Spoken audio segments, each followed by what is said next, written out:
Warahmatullahi wabarakatuh. So my name is Wissam, and now I will start by explaining what my individual contribution to the project. I will not just show the final result, but also explain the process, including all three phases, the attacks I worked on, the secure designs, decisions, the alternatives as according to the guidelines, the technical problem I faced, the hardware limitations, and connect everything to the ESP32 demonstration.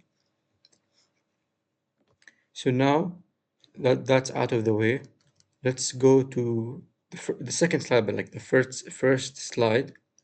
So in phase one, my work was just mainly about the baseline system and what limitations that the ESP32 has. And the system has two ESP32 boards, like a button input, LED output. It's simple, but that's why it's important because of the simplicity, because the security solution should not break any normal function. And I focused on connecting the security to the real hardware. Even though we were having limited resources, we had breadboard wiring, there was also wireless communication, and that the MQTT message could be exposed if it was not under protection. And the phase one helped me understand what the secure version had to protect later. Now moving on to the next slide, which is phase two. So my specific part was spoofing and tampering, as discussed earlier with the phase two. And the spoofing, I published a forged door message to the same MQTT topic. And the important point was that the receiver should react to the message that did not come from a real button. And for the tampering test, the attacker would watch a real message and then send the opposite state so that the open could become closed or closed would become open. And the test showed that the insecure system did not have a way to prove who sent the message or whether the content was tampered with or changed. And that became one of the reasons why we needed authenticated encryption later for phase 3. So now, for phase 3, I handled the eavesdropping protection and the replay. So in the insecure version, the eavesdrop log would show the door state directly as plain text.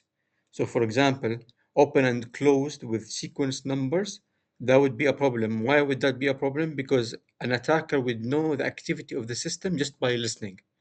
And in the secure version, the same communication would still happen over the hardware and MQTT, but the door message would be protected with AES GCM. So even if an eavesdropper may still see that the graphic exists, they should not be able to read the actual door, state without the session key.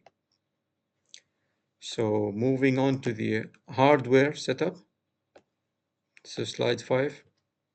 For the live demonstration, we are showing now the physical hardware we used, the sender side using the buttons and the receiver side using the LED.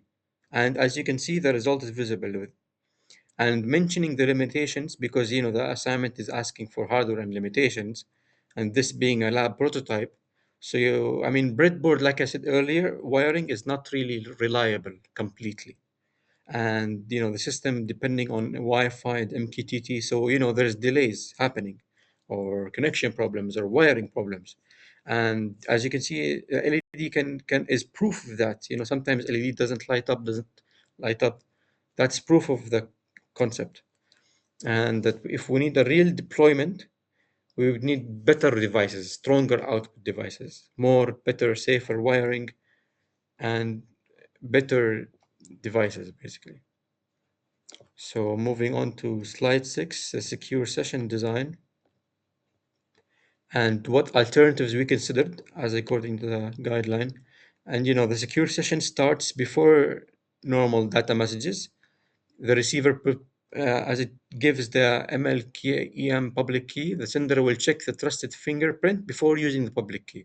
And then the sender encapsulates it and encrypts it. And then the receiver decrypts the ciphertext so that the side arrive at the shared secret. In our in our lab implementation, when we did the lab, the shared secret would become the active AES key. An alternative would be to share the AES key or send it, which is simpler, but that might not be a good security decision because the key can just be you reused incorrectly. So the design decision was to use the MLKM for session establishment and then use the AES GCM to protect the messages.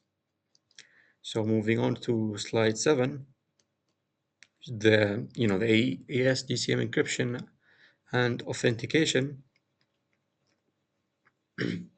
So after the secure session is active, the door message will be protected using the AES GCM. And encryption is not just about hiding the text. It is about providing authentication and integrity. An alternative would be to have encryption without authentication, but that would just hide the plain text and would not prove that the message was not tampered with or changed.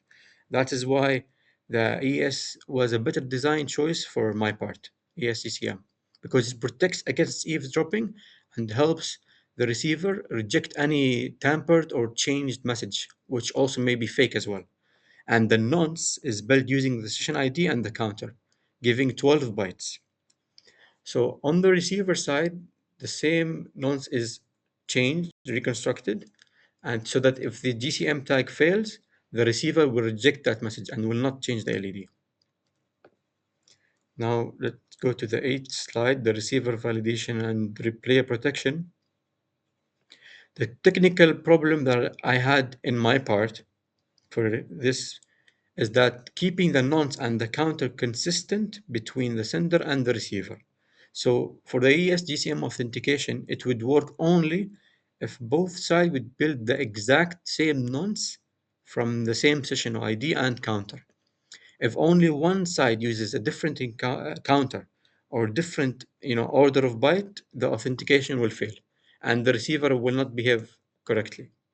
We solve this issue by using the same nonce structure for both sides, so that the four byte session ID followed by 8 byte encounter, that the receiver side that checks that the session ID matches and checks that the counter inside the authenticated plain text matches the counter in the packet header. And it will of course not accept any old or repeated counter as replay. The important thing here is safe failure, so that if a message is not correct, the LED will still remain not changing, even if there is any blind reaction. So moving on to the slide 9, one before. Again, during the final demo, I will show the two ASP32 boards that we are going to show, and the serial monitors, of course.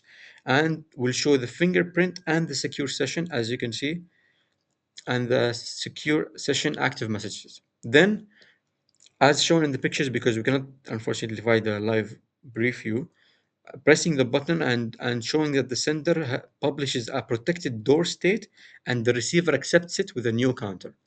Then after that, we connect it back to the attack evidence.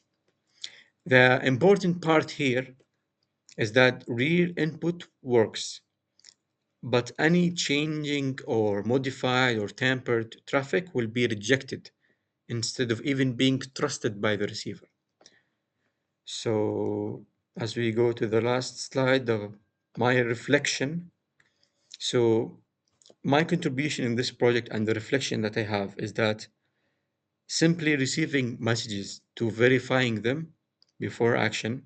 For example, in phase 2, when I did spoofing and tampering, it showed how not safe the insecure version was.